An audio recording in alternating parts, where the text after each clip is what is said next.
Hey folks, welcome to the channel.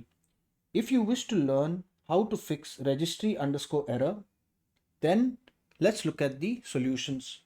So the first solution would be is to run the memory diagnostic test. We can do that by clicking the Windows and the R button simultaneously, which will open the run tab. There we have to type the command mdsched, press enter. We need to now click on restart now and check for problems.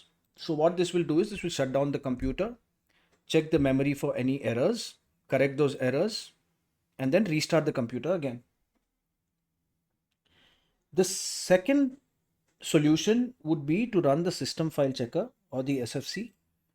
We do that by looking for command prompt, right clicking on it, run as administrator, yes, and we input the command sfc space slash scan now, SCANNOW. Press enter. This will scan the entire system for errors, fix them, and that should get rid of the error.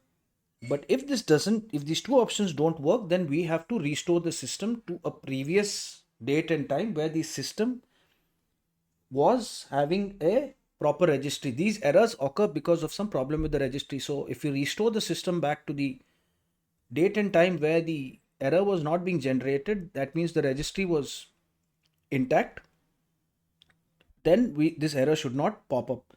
So we do the system restore by looking for recovery. Here you go, clicking on recovery, open system restore, recommended restore, yes, next, and we click on finish and the system will restore and restart the computer, and you should not have this problem anymore. If this video helped you, then please subscribe to the channel. Enjoy your day.